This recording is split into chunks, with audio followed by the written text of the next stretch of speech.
Boa noite. Vamos começar então mais o estudo do Evangelho de Mateus, o nosso humildinho, estudo minucioso do Evangelho que nós realizamos aqui na casa já há quase 13 anos, né? E nós estamos hoje fechando uma passagem, fechando uma perícopa, né? Ou perícope. É a passagem que, na tradução do Haroldo Dutra, ela foi intitulada como a Confissão de Pedro. E aí, o que eu proponho a gente fazer hoje, antes de começar o estudo do último versículo? Uma revisão. Eu entendo o nosso grupo, e aí quando eu digo nosso grupo, não só os que frequentam o salão toda quarta-feira, mas como todos os vinculados ao canal do YouTube, né? Que já está na atividade desde 2016, então é uma turma já antiga, já tem os veteranos do YouTube, né? Tem os veteranos do salão, igual a Eurídice, o Tonzinho, já estão lá desde o começo, né? E tem os veteranos do YouTube já, né? É uma grande sala de aula. E em sala de aula, quando você pega um período, um ciclo de aulas mais desafiadoras, é bom que você dê uma pausa antes do fechamento e faça uma revisão. É o que eu proponho para vocês. Então, eu, ao invés de anotar reler os versículos que nós estudamos para essa passagem, eu pontuei aqui os tópicos que nós estudamos em cada versículo. Tá bom? Então, nós vamos fazer da seguinte maneira, tipo um checklist. Eu falo o tópico, e aí vocês vão me dizer se está ok. Se entendeu ou não. Se não entendeu, pode ter acontecido. Tem algum tópico que não ficou claro para mim. É só falar, Luiz, esse dia eu não entendi direito. E aí eu corro e explico aqui, faço um resuminho e explico novamente. Pode ser? Bom, essa passagem da confissão de Pedro começou com Jesus e os discípulos se reunindo na cidade de Cesareia de Filipe, que fica ao norte da Palestina. Tem duas Cesareias, né? A marítima, a do litoral, e a de Filipe, que é um dos tetrarcas da Galileia, né, da Palestina, aliás, filho de Herodes o Grande. E lá, nessa cidade, tem uma fonte. Brota água fresca ali, e os pastores da região se reúnem em torno dessa fonte de água para descedentar suas ovelhas, porque a ovelhinha ela não gosta de água agitada, ela tem medo de água agitada. Então, eles preferem levá-las para beber água numa água calminha, que está ali brotando. Aquela região, então, fica conhecida como a região dos pastores. E aí, na primeira ocasião que a gente estudou, o primeiro versículo, Jesus faz a pergunta: quem o povo diz que eu sou? Ali já fica claro que Jesus quer estabelecer com os discípulos um debate sobre ele, enquanto não personalidade, o Jesus histórico, o filho do José e da Maria, mas ele como comissionado. Ele quanto responsável pela gestão de um orbe.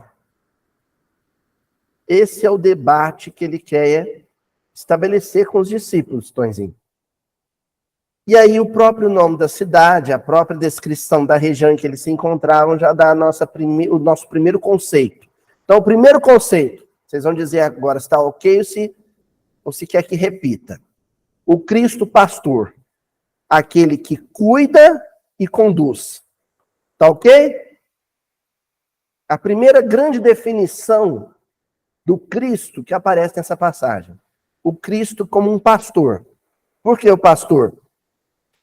Porque ele cuida, ele zela, ele protege, ele conforta, ele consola, ele abraça, ele aconchega, mas também dá rumo, dá direção, conduz. Se tenta afastar, ele puxa de volta. Se precisar fazer com energia, ele vai fazer. Tá ok? Aí, em seguida, Quando os discípulos começam a falar o que as várias pessoas dizem sobre ele, uns falam que é Elias, outros falam que é João Batista, a gente debateu a diversidade de visões e percepções que as pessoas têm a respeito de Jesus. O Cristo que nós discutimos aqui na quarta-feira à noite não é o Cristo, por exemplo, que motivou os soldados, os guerreiros da cruzada, da primeira cruzada à Terra Santa, lá na Idade Média. Ou é? Não é? O Cristo que nós debatemos aqui não é o mesmo Cristo que, por exemplo, o Império Romano perseguiu. A visão que os patrícios romanos tinham do Cristo no século I, não é? Então, são várias visões, várias percepções a respeito do Cristo. Tá ok isso? E aí a gente tem que se impor a essas outras visões? Bater de frente? Se indignar com elas? Não. Conviver com elas. Pacificamente. Harmoniosamente. Conviver com elas. Aí depois, o Pedro levanta a mão e fala a visão que eles, os discípulos, a percepção que eles, os discípulos, tinham de Jesus. O Cristo vivo, né? Um Cristo vivo, atuante, filho, portanto, de um Deus vivo e atuante. Na percepção de Pedro, que ali fala como representante do grupo, o que distingue o Cristo com o qual eles conviviam do Cristo aguardado pela comunidade judaica é que esse Cristo ali com o qual eles conviviam era um Cristo atuante, ativo, em movimento, em ação constante. Não era um Cristo passivo a ser contemplado. Como era a perspectiva, né? Era um Cristo que atuava, que agia, que realizava, que estendia a mão, que reerguia, que indicava caminhos, que caminhava junto. Essa é a percepção dos discípulos. Aí Jesus fica muito feliz com a maturidade com que eles olham para ele. Fica feliz, né? Dá um joinha pro Pedro. Foi isso? Pois bem. Aí Jesus vai dizer para o Pedro, ó, só quem tem essa... Jesus não disse isso, né? A nossa interpretação. Só quem tem essa percepção pode liberar no campo da espiritualidade. Quem não entende Jesus assim, não está pronto para assumir uma posição de liderança junto à humanidade no assunto, quando o assunto for espiritualidade. Porque a maioria das religiões e dos religiosos, portanto, tem uma visão de um Cristo, como é que eu vou dizer? De um Cristo icônico, um ícone, uma imagem, uma estampa, a ser incensado, bajulado, cultuado. E, portanto, a autovisão que esse cristianismo bajulador tem é de que a função do cristão é só inventar adjetivos para Jesus. Ó, Mestre Santíssimo, Pastor eterno e amado. Esse culto contemplativo. A gente tem a ideia de que o líder religioso é esse, que consegue reunir num discurso o maior número de adjetivos em torno do nome de Jesus. E o Jesus está falando para o Pedro. Só quem consegue assumir essa posição de liderança é quem tem uma percepção de que o Cristo é um gestor que anda entre as pessoas. É um condutor que caminha entre as pessoas, atuando. Pois bem, o discípulo tem essa percepção porque é capaz de reconhecer as transformações constantes dos espíritos. Certo ou errado? O discípulo que tem essa percepção do Cristo atuante só o tem porque também é capaz de perceber que tudo muda o tempo todo. De que as pessoas não são as mesmas o tempo inteiro. Que elas podem crescer, elas podem amadurecer, elas podem melhorar. Correto? Pedro tinha essa visão? Tinha. Quando Jesus fala para ele, você tem a chave do reino dos céus, e aí, porque tudo que você ligar na terra vai estar ligado no céu, que ligar no céu vai estar ligado na terra, o ciclo da chuva, lembra disso? Jesus está afirmando, vocês só conseguem me perceber como um Cristo que movimenta, porque vocês acreditam no princípio do movimento.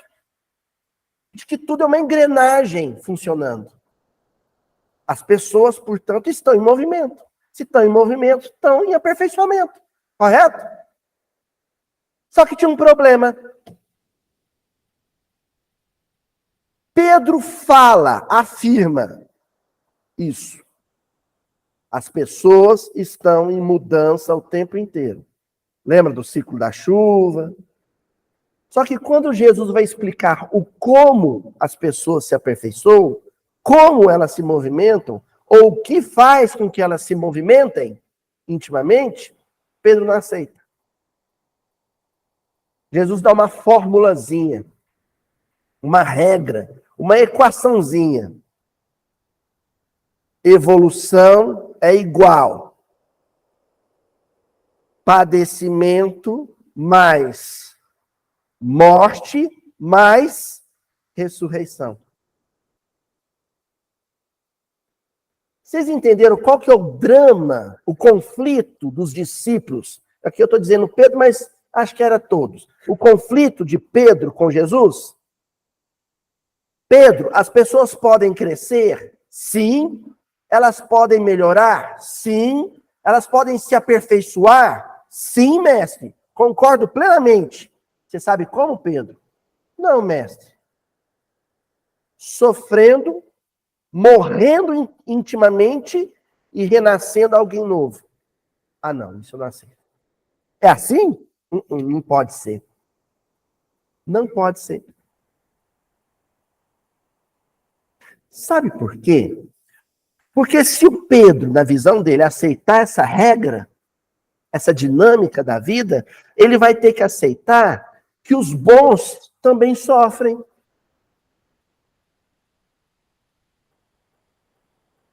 Isso que ele não quer aceitar. Entendeu, Tonzinho? Inclusive o senhor, inclusive eu. De jeito nenhum. Não aceito. Bom, chegamos onde eu queria chegar. Foi isso que nós estudamos até hoje. É a passagem. Até o último versículo que nós vamos estudar hoje. Porque aí Pedro, foi o que a gente viu a semana passada, o Pedro blasfemo, o Pedro reclamão, não foi o que a gente viu? Na verdade, representa todos nós. Eu aceito que Deus quer o melhor para as pessoas. Eu aceito que as pessoas podem se melhorar. Eu até aceito que elas tenham que sofrer para isso, mas não eu. Não os meus. E essa é uma regra geral.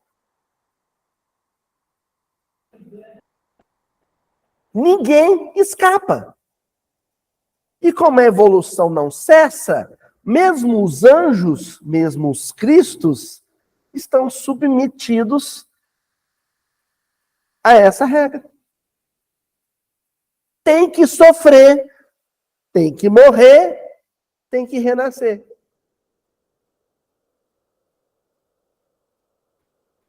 Fala, Ana Cristina. Nunca é física. Nunca é física. A morte que nós estamos falando aqui É a morte da personalidade arcaica, carcomida. Carcomida é um termo bem do interior, né? É degenerada, enferrujada, o homem velho. Aquilo que não funciona mais e que a gente insiste em pôr no uso. Eu vou usar todos os adjetivos que eu puder para definir. Este homem que tem que morrer, ele é cafona, demodê, fora de moda, ultrapassado, envelhecido, enferrujado. Ele não presta mais. Esse padrão de homem, quando eu digo padrão de homem, eu estou falando de valores. Esse padrão de homem, com esses valores todos que está aí, não presta mais. Não serve mais. Tem que morrer. Agora, para morrer, tem que sofrer. Vamos descrever melhor isso? Então vamos lá. Vamos pensar na nossa noção de luxo. O luxo. A ideia de luxo precisa desaparecer. A ideia do luxo, o conceito de luxo, precisa desaparecer. É mais ou menos assim. Aloysio, você é a favor da taxação das grandes fortunas? Não, eu sou a favor do fim das grandes fortunas. Viu a diferença? Eu não sou a favor que você cobre um grande imposto de quem ganha muito. Eu sou contra o ganhar muito. Sabe por quê? Porque a gente tem um número de X de necessidades. Quando você ultrapassa esse limite de necessidades, ali não é mais conforto. Aí nós não estamos falando nem de conforto mais. Aí nós damos um outro nome para isso. Qual que é? Luxo. Luiz, eu ainda não entendi o que é o luxo. Então vou te dar um exemplo de luxo.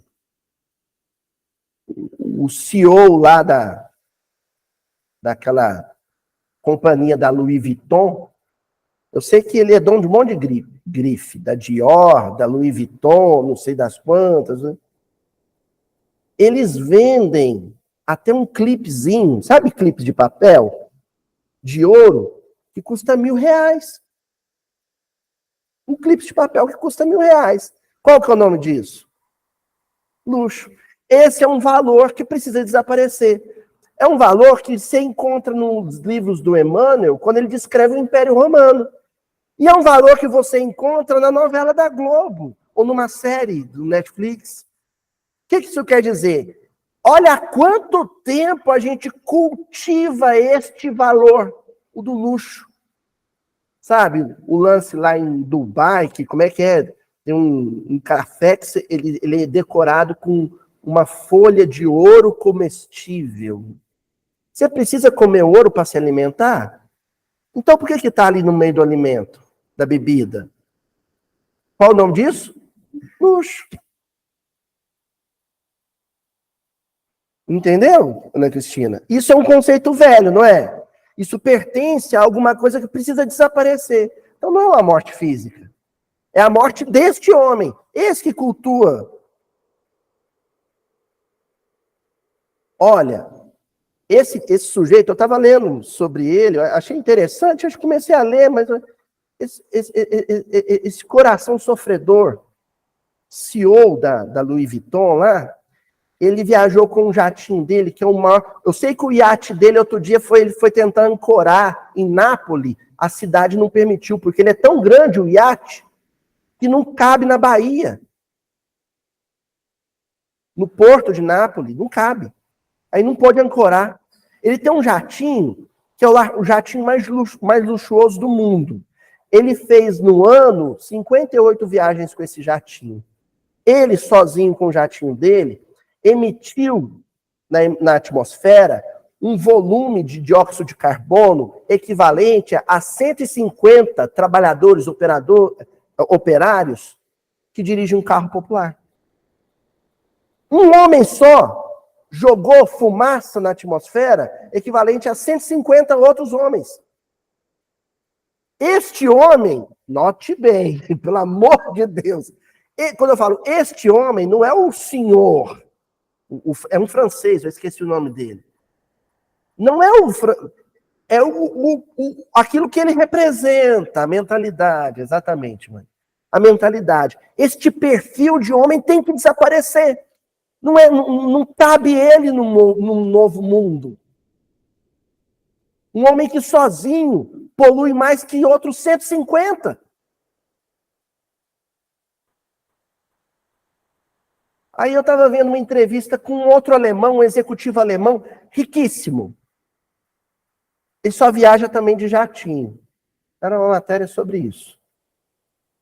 Aí foram falar com ele. Por que você só viaja de jatinho? Ele falou assim, porque o transporte coletivo, por exemplo, a linha aérea, né, o voo com outras pessoas, eu acho um pouco anti-higiênico. Várias pessoas respirando o mesmo ar, ocupando o mesmo banheiro, eu acho nojento. Por isso que eu tenho meu avião particular. Fala, Euridice.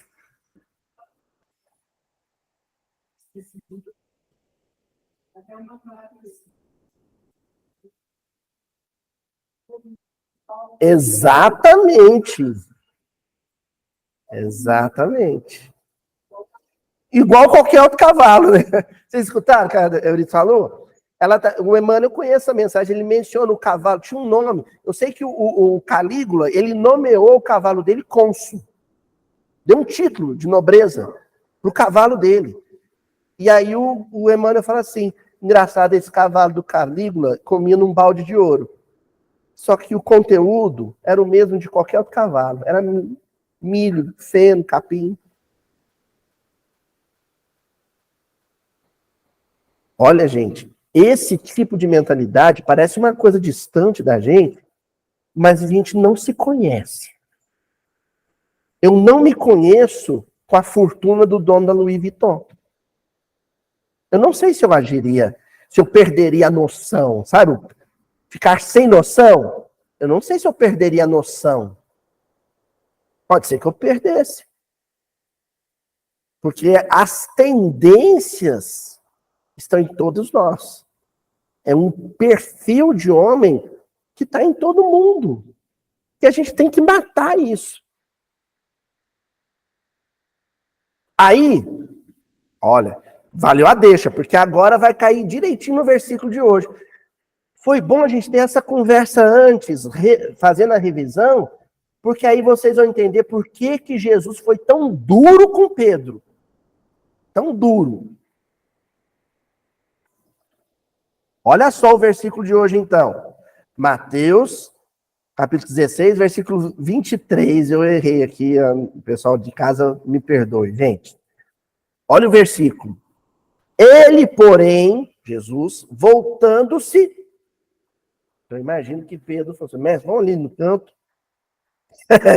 Quis puxar a orelha de Jesus, Jesus olhou para ele, você está me estranhando, Pedro? Perdeste a noção, Pedro? Mas enfim, Jesus vira para ele e fala assim, vai para trás de mim, Satanás.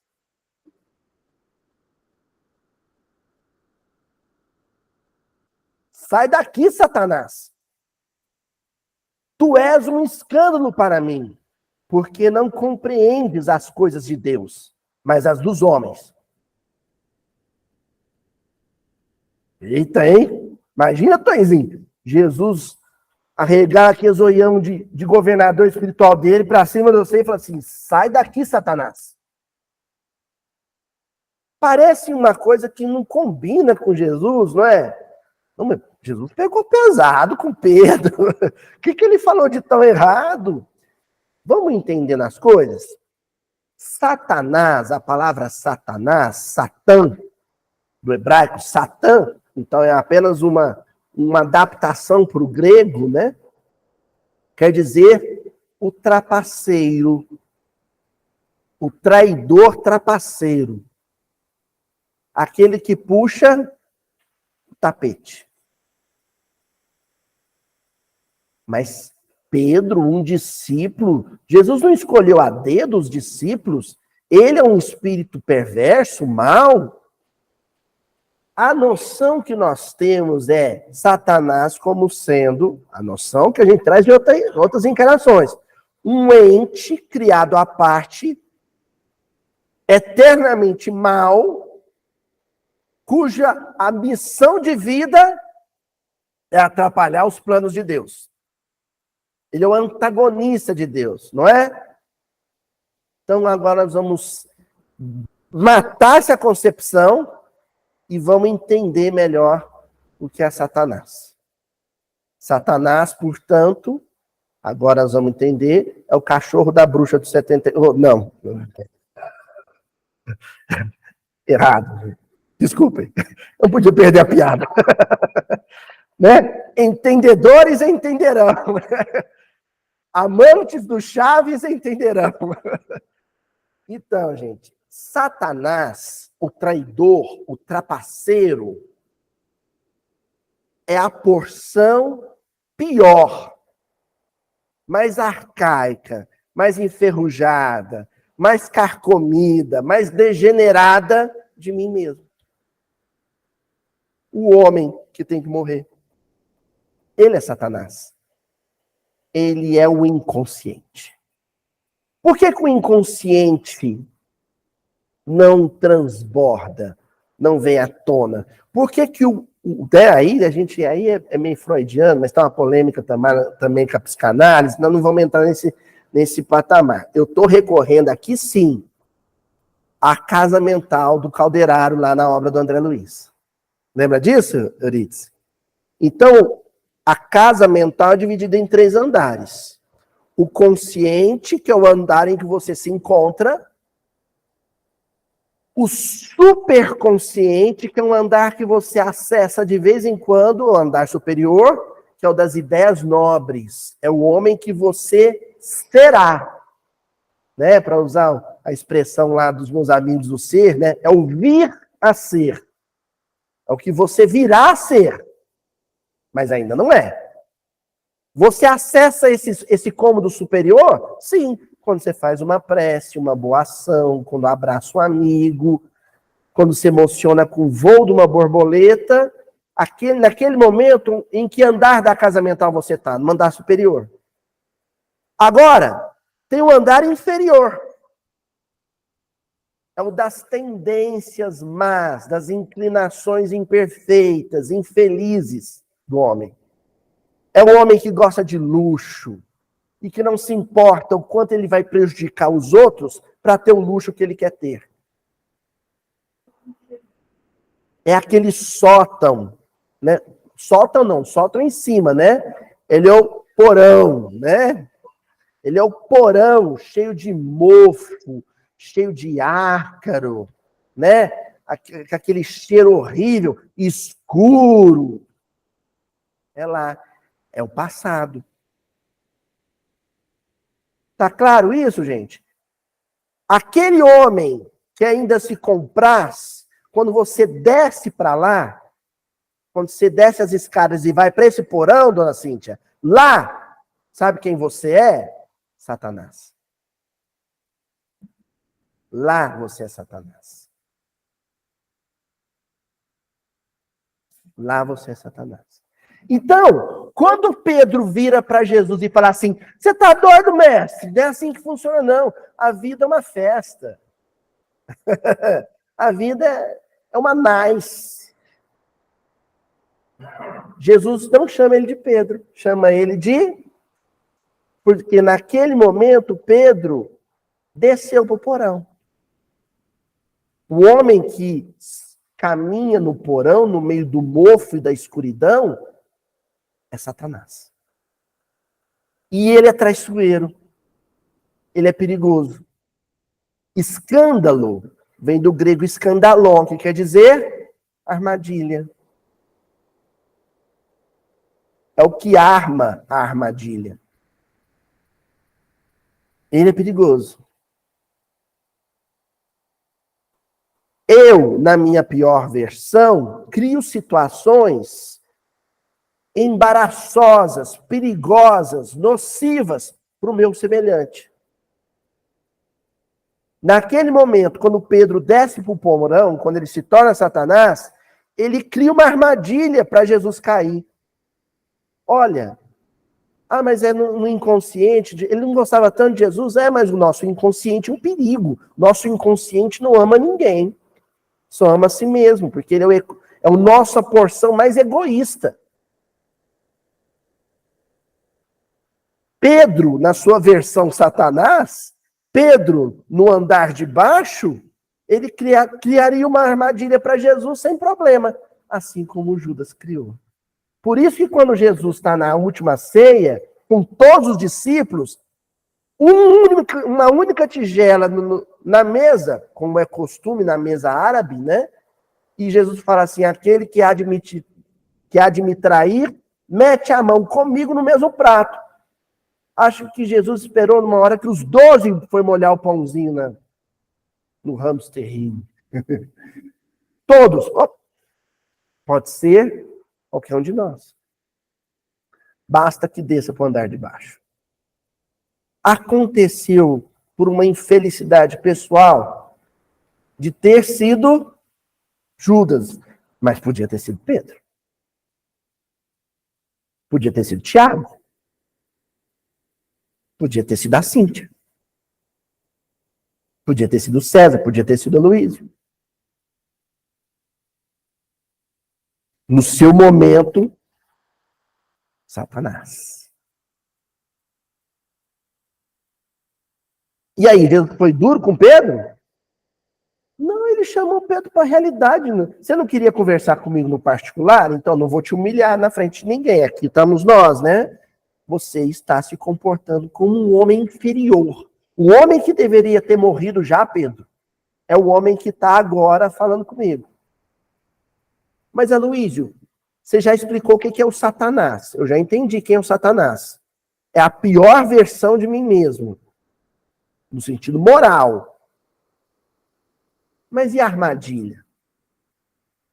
Olha só, gente, vou falar e eu espero, sim, que isso chegue no coração de vocês com muito impacto. A pior armadilha que um Satanás, vejam, não disse o Satanás, disse um Satanás. A pior armadilha que um Satanás pode armar para minha queda é o convite à facilidade. A facilidade é um perigo. Pedro tinha convidado Jesus a uma vida sem dor, uma vida sem luta, uma vida sem privação, sem asperezas.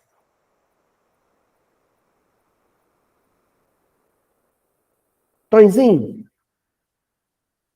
um familiar seu chega para você e fala assim: ô Toninho, eu achei um esquema aí, ó, que a gente ganha 30 mil reais todo mês, só precisando trabalhar um dia na semana.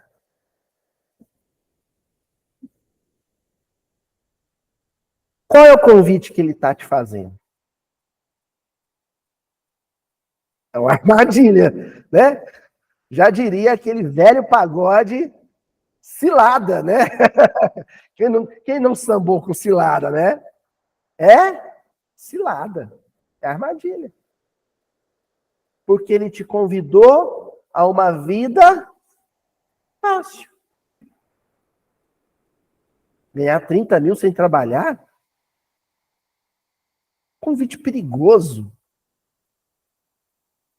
O eu dele que falou com você era o eu pior que ele pode ser. Qual que é o nome que ele vai receber? Satanás.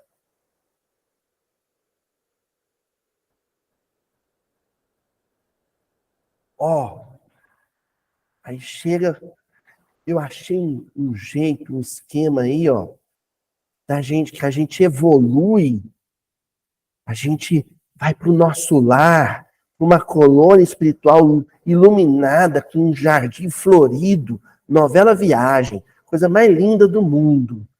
Mas não precisa sofrer, não precisa passar dificuldade nenhuma. Você só precisa ir no centro toda quinta-feira, toda quarta-feira, toda segunda-feira, sentar e dizer assim seja quando alguém faz a prece. Só isso que você precisa fazer.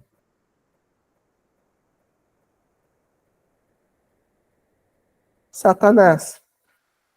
Armadilha. Uma cilada. Marapuca. Entenderam? O convite e a facilidade é a maior armadilha que a gente pode ter. Agora, notem uma coisa. Sempre vai ter um caminho mais fácil e um caminho mais difícil. Mesmo que o caminho mais fácil também seja difícil. Eu vou explicar isso melhor. Eu posso ter uma vida em que eu trabalho 36 horas por dia. Exagerei, linguagem poética, né, gente? Licença poética. Em que eu trabalho 15 dias por semana. Certo? Para ter conforto. Ou melhor, aquilo que modestamente eu posso até chamar de conforto, mas que já deixou de ser conforto e merece o rótulo de luxo. Ah, Luiz, mas essa não é uma vida de facilidade, porque você vai ter que trabalhar muito para ter. Aí você tem que comparar com a alternativa. Quando você trabalha menos para estar mais disponível para o trabalho não remunerado, não profissional. E, em consequência disso, viver com privações. Entendeu? Vou usar Paulo, para vocês compreenderem isso melhor. Paulo, existiam dois Paulos. Um Paulo, o apóstolo, que tinha como ofício não remunerado espalhar o evangelho, e um Paulo tecelão, que tinha como ofício remunerado fazer tapetes. Tá claro? Se um crescer, o outro tem que diminuir. Inevitavelmente. Inevitavelmente. E na expectativa do Cristo em relação a Paulo, por exemplo, não valia o 50-50. O meio a meio, 50% de cada um. Não valia. O Paulo, o apóstolo, tinha que ter ascendência sobre o Paulo tecelão. Não é que o Paulo tecelão não vai existir, só que ele vai ter que ceder o máximo de espaço para o Paulo apóstolo. Como é que o Paulo tecelão faz para ceder o máximo de espaço para o Paulo apóstolo? Trabalhar menos. Produzir menos tapetes.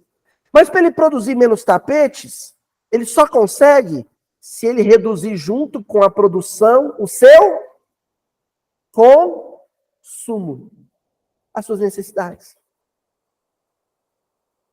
Então, o caminho da porta estreita, o caminho mais difícil, na verdade, não é trabalhar o dia inteiro para poder ter o conforto nas férias. Não.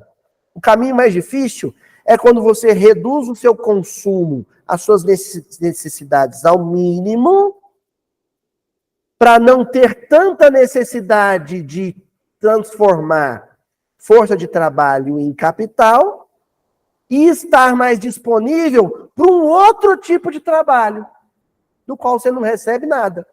Você só doa. É o trabalho altruísta. Eu vou dar um outro exemplo que agora a Priscila vai entender perfeitamente. A Priscila e a tia Adriana.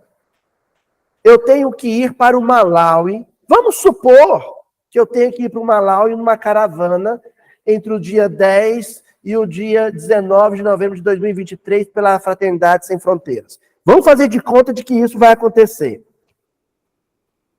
Aí o pessoal do Brasil está cheio de doações para mandar para o Malawi. Mas o único jeito disso chegar lá no Malawi sem custo é usando o limite de bagagens, de duas bagagens de 23 quilos, né, Priscila? Que os caravaneiros vão poder dispor pela empresa aérea. Só que os caravaneiros também têm a sua necessidade pessoal.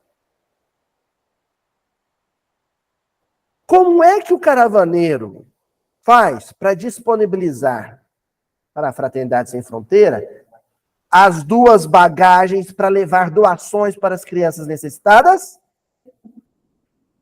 Reduzindo ao máximo a sua necessidade, ao ponto de viajar com a bagagem de mão. Mas 10 dias, 7 dias de viagem só com a bagagem de mão? Sim, é o seu desafio. Existe uma Priscila que consome e uma Priscila que serve. Para a Priscila que serve, que auxilia, que socorre, poder ter espaço, a Priscila que consome, que usa calça, camiseta, shampoo, precisa ser pequena. Entenderam agora quando eu falei que ao invés de taxar as grandes fortunas, elas deviam desaparecer? Do que eu estava falando? De uma terra onde as pessoas vão reduzir tanto as suas necessidades ao ponto que aquilo que elas deixam de consumir vai sobrar para quem? Para quem não tem nem o mínimo. Mas a terra que a gente vive ainda e que ainda não morreu, mas há de morrer, é o contrário. As pessoas expandem, inflam, incham tanto aquilo que elas chamam de necessidade, mas que é luxo, que elas concentram em torno de 10% da população mundial tem 50% dos recursos do mundo. Entendendo? Os outros 90% têm que dividir os outros 50% de recursos. Entenderam quem é Satanás e qual que é a armadilha? Satanás é aquilo que há de pior em mim, aquilo que há de mais velho em mim, aquilo que persiste em viver escondido, esgueirando, lá no porão da minha mentalidade. E a armadilha, a pior delas, que é a armadilha que o Pedro, Satanás, tenta armar para Jesus, o convite à facilidade. Facilidade é gozo, prazer extremo. É comer bem, vestir bem, morar bem, trabalhar pouco, ou trabalhar muito, mas tendo mais conforto ainda, sem dividir com ninguém.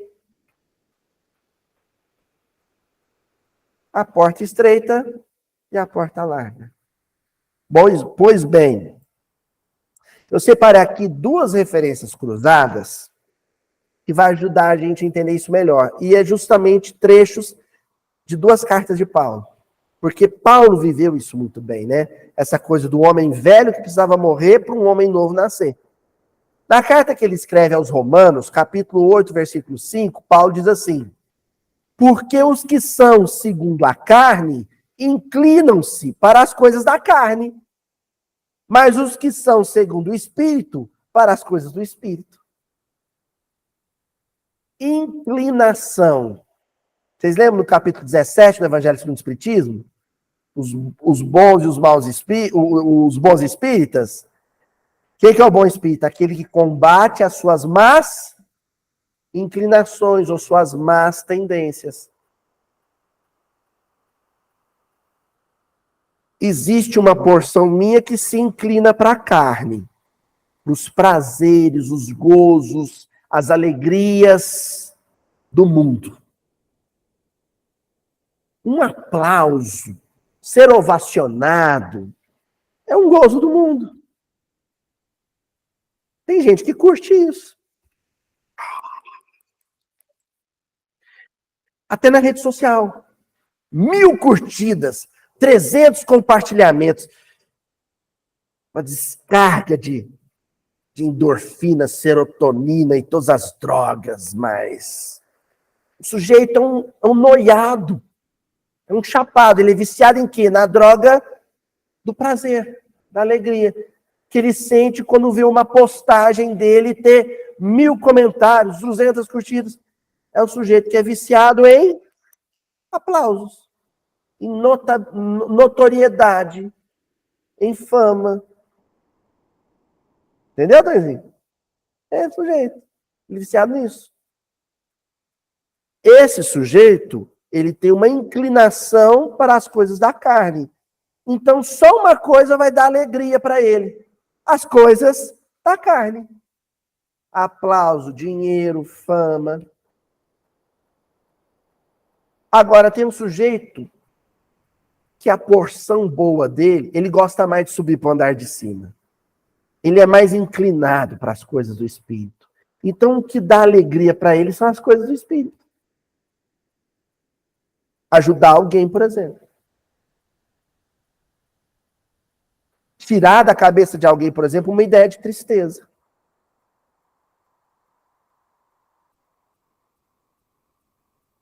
O problema do versículo que Paulo apresenta aqui em Romanos é: quem eu sou? Isso é doído, Tonzinho. Entendeu, César? É você fazer essa pergunta olhando no espelho. Eu sou inclinado para quê? Para onde eu estou pendendo? Porque tem um sujeito também que Jesus chama de um caniço, ou uma cana sacudida com o vento. Quem já viu canavial? O vento sopra para cá, para lá. Ele fala sobre João Batista. Ele fala assim: o que vocês acharam que encontraram no deserto? Uma cana sacudida com o vento? Alguém que de manhã está inclinado para o espírito, de tarde para a carne, de noite para o espírito, de madrugada para a carne. Oscila. O tempo inteiro. Né? É a gente mesmo. Isso mesmo, Sadão. A gente fica...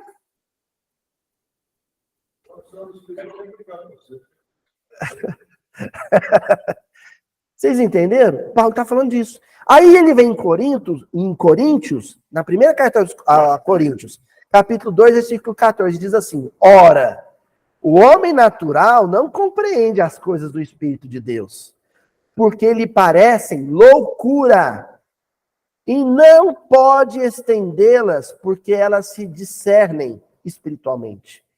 Perdão, e não pode entendê-las, porque elas se discernem espiritualmente. Isso que ele chama de o homem natural é o homem comum. O homem que ainda é mais homem do que potencialmente anjo. Ele é demasiadamente humano. Exageradamente humano. E como a fragilidade é a marca da humanidade, ele é muito fraco para compreender as coisas do Espírito de Deus, os valores da vida nova. Então, isso mesmo, Adão. Mas como é que a gente ovaciona Jesus? Essa é a pergunta. O senhor Adelmo agora me deu a deixa para eu voltar lá no começo da fala de hoje, quando eu disse que, para muita gente, senhor Adelmo, para muito religioso, criar adjetivos para Jesus, fazer música para Jesus, poema para Jesus, pintar Jesus, colocar um adesivo escrito "Eu amo Jesus" e pregar no carro, isso é ovacionar Jesus. Entendeu? O sujeito acha que se ele tatuar aqui Jesus, né? Eu tatuei Jesus, meu Salvador, pronto, ovacionei Jesus. Oi? Estou salvo. Aí o Paulo está dizendo o seguinte: esse sujeito, ele consegue subir nos 2 andares do tempo inteiro, né? O de baixo, o porão, e o andar do meio, o tempo inteiro, ele fica transitando ali e achando que está tudo certo. Ele é uma cana, um mato que pende para cá, pende para lá, pende para... E está tudo certo. Eu ovacionei Jesus. O Paulo está falando assim, se alguém surge com uma outra proposta de louvor, uma outra proposta de adoração, que é a adoração íntima, é aquela do bom combate, é aquela de quem aceita o padecimento porque entende que existe alguma coisa muito ruim nele, o Satanás, que precisa ser derrotado.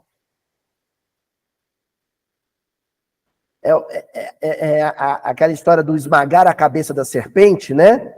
Com os pés. Existe alguma coisa na minha personalidade que precisa ser aniquilada.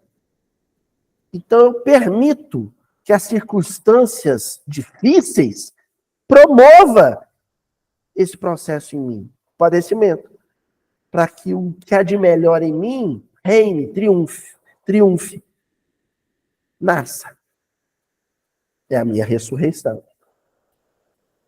Mas o sujeito que passa a viver assim, o Paulo está dizendo o seguinte, sabe como é que ele vai ser? Qual que é a visão que a família, os colegas do trabalho, e às vezes até os colegas do centro espírita têm dele? O esquisitão. É o esquisitão. É o doido. Ó, as coisas do Espírito de Deus, porque lhe parecem loucura, e não pode entendê-las. Não pode entendê-las, porque elas se discernem espiritualmente, elas se distinguem espiritualmente.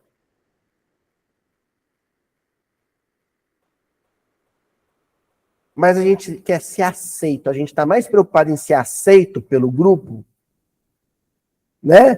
A gente está mais preocupado em ser acolhido pela massa do que em se distinguir. Vocês lembram quando a Greta Thunberg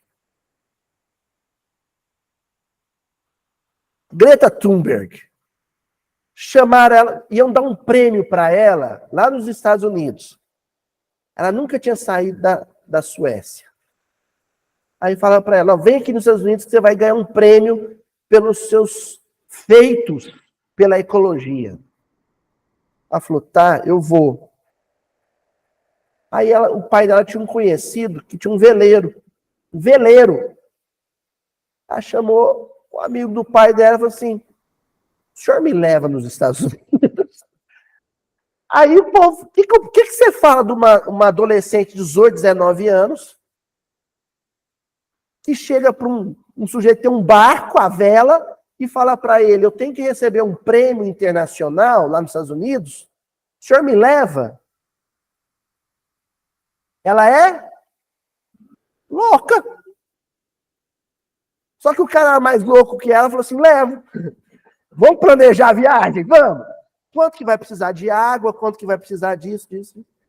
Ó, vai ter que tomar muito pouco banho, ou nem tomar. Ela falou, não, tudo certo. Quanto tempo leva? 15 dias. 15 dias. Se ela fosse de avião, ela levava 12 horas. E ela foi. Ela foi. O dia que ela chegou nos Estados Unidos, o povo não acreditou. Sai ela tudo descabelada, fedendo de dentro do veleiro. Atravessou o oceano num barco a velas. Repórter, por que você quis receber um prêmio pela sua luta contra o efeito estufa, contra o aquecimento global? Por que você veio num barco a velas? Ela falou assim, porque seria incoerente eu vir num transporte que emite poluição. Simples assim. Porque o avião, para decolar e pousar, queima combustível fóssil. Se eu vim receber um prêmio porque eu combato isso, seria incoerente eu vir de avião. Ah, mas ela é hipócrita porque ela anda a carro. Ela é inteligentíssima, ela sabe o consumo menor e o consumo maior. Então ela não está trabalhando pelo não consumo. Ela quis chamar a atenção para a necessidade de se reduzir. Ela sabe que o mundo não vai voltar a transportar coisas num barco à vela, mas ela quis chamar a atenção para a necessidade de se reduzir. O que é reduzir? Ora, precisa de um Airbus para transportar muitos passageiros? Então não precisa de um jatinho que consome a mesma coisa para transportar um. A mentalidade dela é diferente do executivo alemão lá que falou: eu não viajo com um voo convencional porque eu não gosto de sentir o pum dos outros. Ela quis chamar a atenção para isso. Aos olhos, olha só o que a gente está falando, Sademo. O Paulo está dizendo isso há 2000 anos atrás. Aos olhos das pessoas, quem que é o maluco? O sujeito que queima combustível, polui a atmosfera para fazer uma viagem sozinho no aparelho? Ou a menina que, para não poluir, passou sacrifício e viajou num barco à vela? Quem que é o maluco para o mundo? A menina. A menina que é maluca. Outro dia eu vi uma fazenda sustentável. O sujeito, no vaso sanitário dele, César, depois que ele fazia as necessidades dele, tinha do lado dele, assim, um balde, um lugar onde ele guardava serragem. Aí ele pegava lá com a pazinha a serragem e jogava dentro do vaso. E aquilo ia sendo descartado assim. A sujeira ia se misturando com a serragem e depois ele utilizava isso como material orgânico para adubar as plantas. A cara da Flávia. Você sabe que cara que a gente devia fazer? A gente pega água limpa. Pega água limpa. Mistura com cocô e joga fora. Qual que é a loucura? Você misturar o cocô na serragem na terra ou misturar o cocô na água limpíssima e jogar ela fora? E depois reclama porque a empresa de abastecimento está racionando água entre a 1 e as 6 da tarde. Entendeu a mudança de valores? A gente descarta a água potável para jogar fora esses vasos sanitários de apartamento assim, ó, 6 litros de água. Você joga 6 litros de água limpa para jogar o seu cocô junto fora. Isso não é loucura? Mas não, para a gente loucura é o sujeito que criou um jeito de criar compostagem com as próprias fezes. Coisa mais natural do mundo. Não, mas ele que é o maluco. Entendeu, Tina? Quem é que tem que morrer? Quem é que tem que morrer? O homem que joga água limpa junto com o cocô fora. Para poder nascer aquele que transforma o próprio dejeto em adubo, devolvendo para a natureza de forma sustentável. Esse é o homem novo. O que é mais difícil, Flávia? O que é mais trabalhoso? É a pergunta da porta estreita. É muito mais trabalhoso ser sustentável. Eu estou citando a ecologia, mas aí vocês peguem e se apliquem a tudo. Dona Joana, o que é mais trabalhoso? Cuidar de um tomate com agrotóxico ou cuidar dele de forma orgânica? O que é mais difícil? Combater uma praga com um produto orgânico ou com inseticida? Aí! Dona Joana sabe tudo disso. Dá mais trabalho, não dá, Dona Joana? Dá muito mais trabalho. Ter uma horta orgânica dá muito mais trabalho. É a porta estreita. Dá muito mais trabalho. Mas é o caminho da salvação. Porque as facilidades químicas da produção química estão comprometendo a própria alimentação da terra. Olha que maluquice. O pessoal fala assim, mas agrotóxico, fertilizante químico, isso tudo é para produzir em larga escala. Ótimo, agora você acabou, desregulou todo o ciclo da natureza, você não está produzindo nem em larga escala. Vai começar a faltar alimento. O preço do alimento vai ficar caro. Aí, o magnata vai conseguir comprar alimento. O miserável não. Ah, mas Deus é injusto. Não, ele resolve isso facilzinho. Ele pega o magnata e reencarna lá no Malawi. Uma temporadazinha. 40 anos aqui no Malawi, só para você ver o que seus irmãos passam. Agora pode voltar a reencarnar na Alemanha. Vamos ver se ele vai querer usar jatinho o tempo inteiro de novo. Entendeu qual que é a pedagogia divina, seu Adelmo? Por que no Evangelho segundo o Espiritismo diz que a segunda palavra do alfabeto divino, a primeira é amor, e a segunda é reencarnação? Porque a reencarnação é o instrumento de Deus para educar corações. É pela reencarnação, é simples assim. Pronto. Aquela turma, aquela geração que produziu a Revolução Industrial, que inventou a máquina a vapor, o carvão, queimando carvão a Deus dará, agora reencarna exatamente no momento em que o Brasil, Uberaba, chega a 37, 38, 40 graus numa tarde. Não tem nem como se refrescar.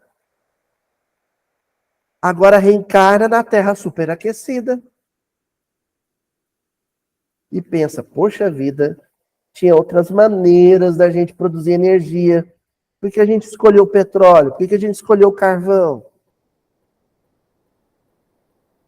Pois bem, para a gente poder fechar esse bloco, que a gente vai terminar semana que vem, eu vou trazer só mais uma contribuição agora do André Luiz, perdão, do Evangelho segundo o Espiritismo, capítulo 18. E aí, a semana que vem, a gente retoma essa conversa sobre as facilidades. Muitos os chamados, poucos os escolhidos, a porta estreita. Olha só, larga, isso aqui é Kardec, hein? Larga é a porta da perdição, porque são numerosas as paixões más, as inclinações ruins. E porque o maior número envereda pelo caminho do mal. Quem é que vai atuar em cima dessa lógica aqui? As empresas de marketing. Os marqueteiros do mundo. Com exceções. Com exceções. Vocês entenderam? Olha, quem é que mais conhece esse parágrafo do Evangelho segundo o Espiritismo, Sadel? Os marqueteiros. Olha só. Ele tem que provocar o sujeito que tem uma má tendência, uma má inclinação, a do consumo de álcool, por exemplo. O sujeito tem uma tendência a encher a cara mesmo. Ele sabe que esse sujeito, ele é maioria num país. O Brasil é o segundo maior consumidor de cerveja do mundo. E ele sabe também que junto com uma má tendência, vem sempre outra, a reboque disso. Por exemplo, junto com a tendência ao consumo de álcool, vem a lascívia, vem o desejo. Pronto, ele junta num comercial a cerveja e a modelo morena bonitona, os dois juntos. É o convite. Porque aí vem, aquilo é reforçado, é potencializado. A sexualidade perturbada, desorientada, junto com a gula, né? Porque o alcoolismo é uma forma de gula. 2 pecados capital no intervalo de poucos segundos. Aquilo tem uma força de sugestão. Livro Pensamento e Vida, hein? Tem um capítulo que se chama Sugestão. O Emmanuel fala sobre isso. O que é a propaganda, o comercial? Uma sugestão mental. A moça bonita com uma garrafa de cerveja. Ele faz associação uma coisa a outra. Se eu tomar uma cerveja gelada, eu fico mais corajoso para assediar a moça bonita. Alguma coisa maluca assim. Tá ali os dois juntos. É isso, essa lógica aqui. A porta da perdição, ela é mais larga. E porque ela é mais larga, porque as facilidades são maiores, arrasta mais gente. E é tudo que a indústria quer. Multidões.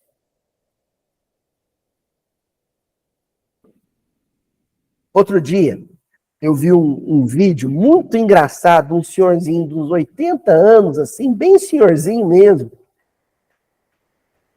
tentando entrar numa Lamborghini. A Lamborghini é um carro esportivo, ele é muito baixo. Então, você imagina, o sujeito, para ele entrar no carro, ele tem que se encurvar todo. Aí ele entrou, conseguiu entrar. Aí, para sair, o que ele fez? Ele teve que se jogar e andar de gatinho para sair do... A cena era ridícula. Eu pensei assim, algum marqueteiro usaria essa cena, esse vídeo, para vender Lamborghini? Nunca. O que ele vai fazer? Vai mostrar um sujeito, né? Bonitão, jovem, né? O problema, gente, é que nem quando você vai lá olha na vitrine, né? O manequim, feito lá de cera, de plástico, ele tem um corpo definido bonito. Não adianta o Aloysio olhar aquela roupa da vitrine e falar assim, é para mim? Foi feita? Não é. Não dá. O que nós estamos falando?